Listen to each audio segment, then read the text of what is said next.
Berlin के अंदर 2 ऐसी यूनिवर्सिटीज़ हैं जो कि इंग्लिश प्रोफ़िशिएंसी की बेस पे आपको एडमिशन देती हैं और अगर आपके पास आइल्स नहीं है तो आप इंग्लिश प्रोफ़िशिएंसी लेटर जो आपको अपनी यूनिवर्सिटी यानी कि अगर आपने बैचलर किया है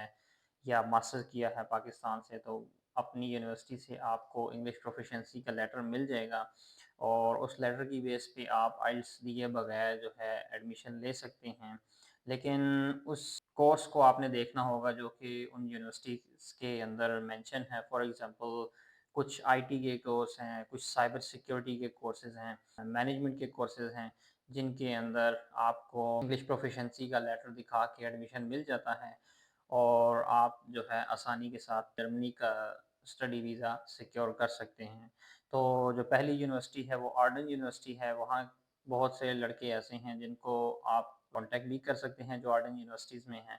तो वो आपको बता देंगे कि कौन-सी ऐसी सब्जेक्ट्स हैं जिसके अंदर इंग्लिश प्रोफ़िशिएंसी लेटर चलता है या फिर आप जो है उनकी ऑफ़िशियल वेबसाइट पे जाके भी देख सकते हैं कि इंग्लिश के अंदर कौन-कौन से कोर्सेज़ हैं और उन कोर्सेज़ में अगर उन्होंने रिक्वायरमेंट लिखी हुई है आइल्स की, तो आप जब अप्लाई करेंगे उस यूनिवर्सिटी के अंदर, तो आप अपना इंग्लिश प्रोफ़िशिएंसी का लेटर सबमिट कर सकते हैं और उसकी बेस पे आपका एडमिशन हो जाता है। और जो दूसरी यूनिवर्सिटी है वो है Berlin school of business and institute जिसको बीएसबीआई भी बोलते हैं। लेकिन एक बात क्लियर कर दूँ कि बीएसबीआई का ये है कि वो शुरू में तो इंग्लिश प्रोफ़िशिएंसी लेटर ले लेते हैं, लेकिन आपका एक इंटरव्यू भी होना है और अगर उस इंटरव्यू की बेस पे उनको लगे कि आपको इंग्लिश में थोड़ी-सी प्रॉब्लम है, तो फिर वो आइल्स आपसे माँगते हैं।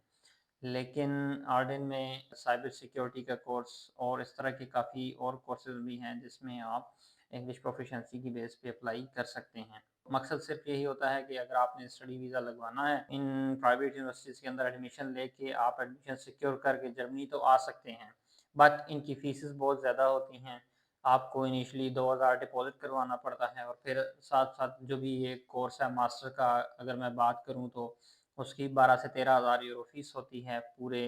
कोर्स की, तो वो फिर आपने देनी होती है। तो फिर नॉर्मली यहाँ पे जो स्टूडेंट्स आते हैं वो आके प्राइवेट यूनिवर्सिटी से पब्लिक यूनिवर्सिटी की तरफ स्विच करते हैं। तो जो पब्लिक यूनिवर्सिटीज़ है वहाँ पे आइल्स मस्ट है।